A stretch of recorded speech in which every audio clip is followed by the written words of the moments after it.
أهلا، أنا شيماء حسان، فأهلا بيكم لو أول مرة تشوفوني، وأهلا بيكم كمان مرة في فيديو جديد. فيديو النهاردة هنتكلم فيه عن جدول العبادة الرمضاني. ولكن قبل ما تنسوش انكم تشتركوا في القناة وتفعلوا جرس الإشعارات علشان يوصل لكم كل جديد. وعلشان ما اطولش عليكم أكتر من كده فيلا بينا نبدأ الفيديو. كتير مننا في بداية الشهر بيبقى متحمس مبسوط عايز يستعد لرمضان ويكون جاهز على أكمل وجه. بنجيب ورقة وقلم ونكتب كل الطاعات ونعمل الجدول، وإذ فجأة ما بنقدرش نعمل حاجة. ببقى حاسة ان الموضوع بيرجع لان احنا ما هيئناش نفسنا كفاية، ما دربناهاش قبل رمضان علشان نعرف مدى قوتنا اللي احنا هنعلي او هنقلل عنها. وغالبا لو احنا في رمضان في ليفل معين، يعني قدرنا نراقب ده ووصلنا لليفل معين، في رمضان بحس ان احنا المفروض نزيد مش نقل. وبحس ان الموضوع هيساعدنا اكتر لان احنا نلتزم بعادات وعبادات في العادي مش بنقدر نعملها. وشهر رمضان من الشهور اللي لو معرفناش نستغله كويس بحس انه امتى ممكن نبدأ تحديدا العبادات. لان بشهر رمضان هو شهر الطاعات، شهر بنقدر نمسك فيه عن كل ما هو ليه علاقة بالسلبيات، وبنقدر نتخلى عنها. ومن ترك شيئا لله عوضه الله خيرا منه. ففي رمضان بنتلاشى ده قدر ما استطعنا.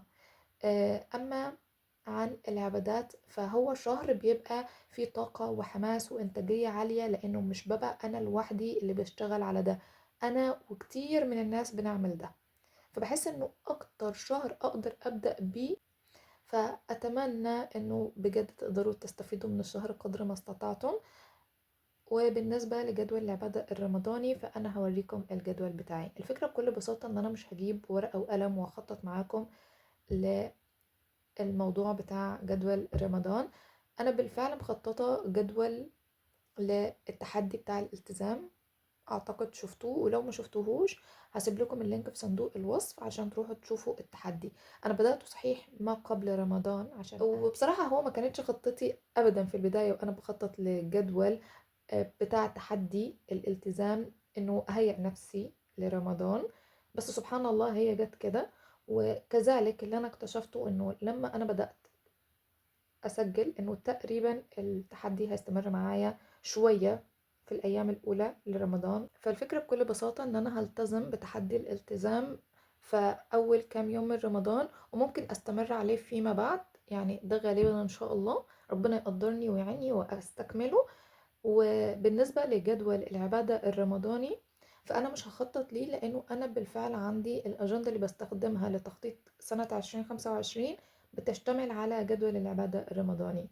كنت قلت لكم إن أنا بستخدم أجندة النقطة في التخطيط، فخليني أوريكم الجدول اللي فيها ممكن يناسب البعض منكم ويقدر يستخدمه كذلك. ولكن حابة أعمل تعديل بسيط جدا وهوريه لكم دلوقتي. خليني استخرج معاكم الأجندة.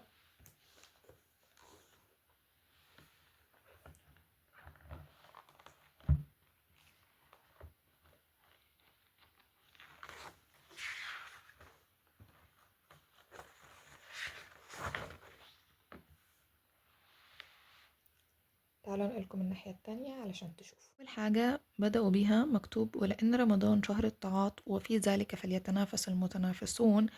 في 30 عمل صالح موجودين قدامي إن أنا مطالب مني كل يوم أخد واحد، وبعد ما أخلص المهمة دي ألونها.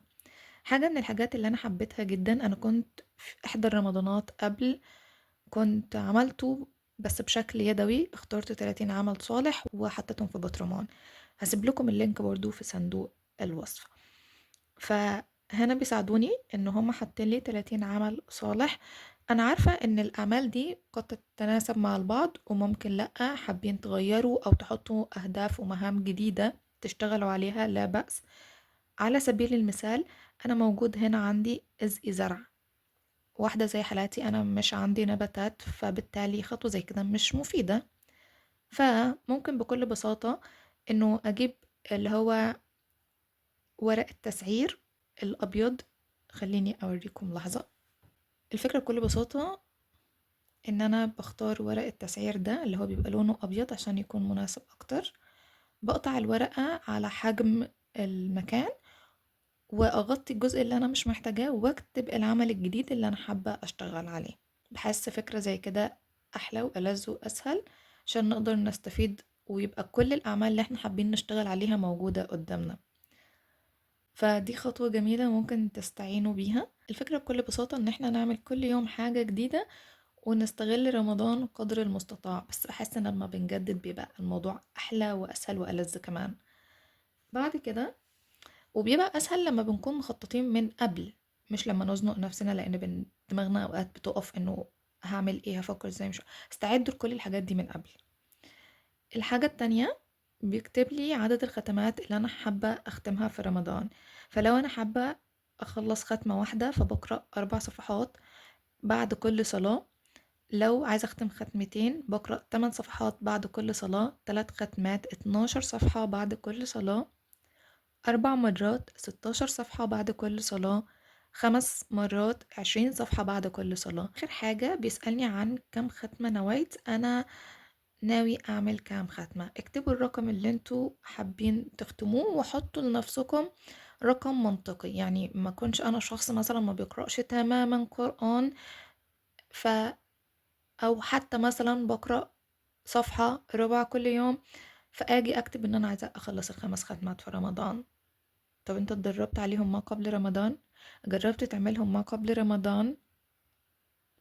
فجربوا وتدربوا وحاولوا ان انتوا تسعوا لده ما قبل، عشان ما تبقوش مضغوطين فيما بعد وتحسوا انه في حالة عجز، انا مش قادر اخلص، انا مش عارف احقق الهدف اللي انا مترجت ليه. فالموضوع بيبقى مش ألذ حاجة. لو انا بخلص في العادي جزء كل يوم هقول اوكي، ممكن احط لنفسي 2 مثلا. بس ان اكون ما بقرأش خالص او بقرأ بقدر قليل واحط مثلا 4، بحس الموضوع مش منطقي يعني.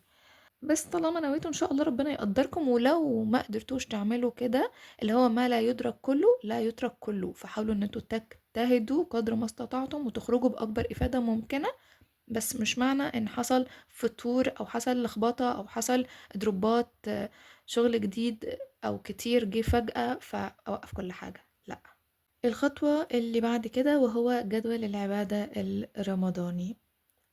مكتوب بدءا طبعا من 1 2 3 رمضان الأعمال أو الطاعات اللي هنشتغل عليها. أول حاجة طبعا الصيام، وبعد كده الصلوات. بالنسبة للصلوات موجودة عندي الصلوات ال5 الأساسية، مضاف ليهم صلاة الضحى والتراويح وقيام الليل. وآخر حاجة موجودة عندنا في العبادات اللي هو الورد اليومي بتاعي. هل أنا قرأت الورد النهاردة ولا لأ؟ الفكرة بكل بساطة، الحاجة البسيطة الصغيرة اللي أنا حابة أضيفها وهي مش موجودة هنا.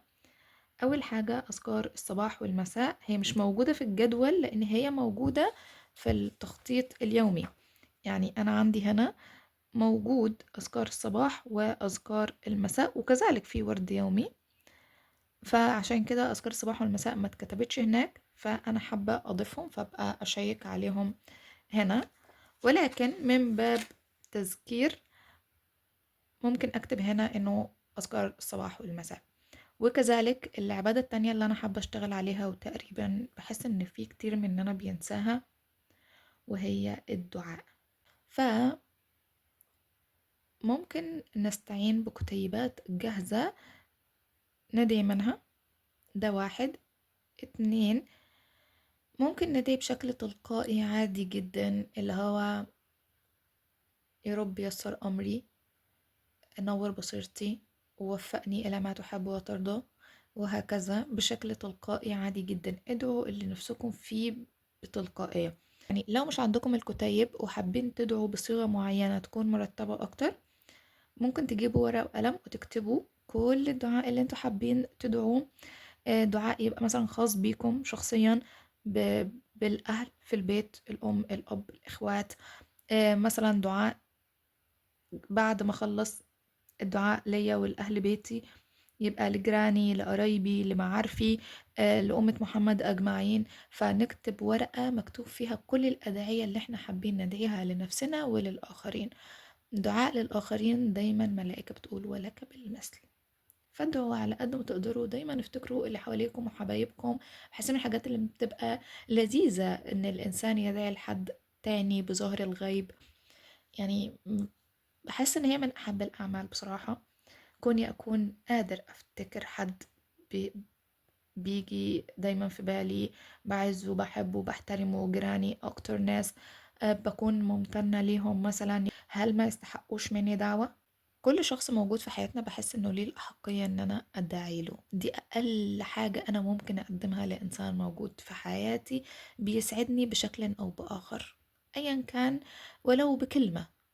الكلمة الطيبة صدقة. يكفي ان الانسان ده لما بيقول لي كلمة تكبر بخاطري انا ببقى مبسوط وممتن ليه. فهل هو ما يستحقش اني ادعي لجاري، او ادعي لصاحبتي، او ادعي لقريبتي، او هكذا؟ فاهمين قصدي؟ ودي كانت العبادات او جدول الطاعة اللي انا حابة امشي بيه على مدار رمضان ان شاء الله. بس فزي ما قلنا من باب تذكير، فهكتب الحاجات اللي مش موجودة هنا. زي مثلا هكتب فوق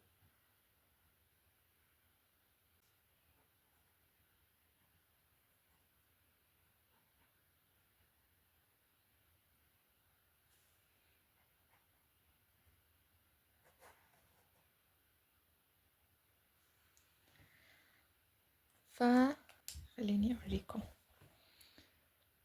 فانا كتبتهم هنا علشان منساش اذكار الصباح والمساء والدعاء، كل ما اشيك على الصفحة ابقى فاكراهم. كذلك الاعمال الصالحة هستبدل منها المش مناسب معايا واضيف المناسب ليا. وبس. بعد ما ظبطنا اليوم والنوم، وكذلك ظبطنا العبادة والدراسة والمهام المنزلية، أتمنى إن الفيديو يكون أفادكم ونال مرادكم وقدرتوا تحققوا اللي انتم محتاجينه منه. خليني أقول لكم إنه بكده يكون وصلنا لنهاية الفيديو. أشوفكم في فيديو جديد. كونوا بخير وإلى اللقاء.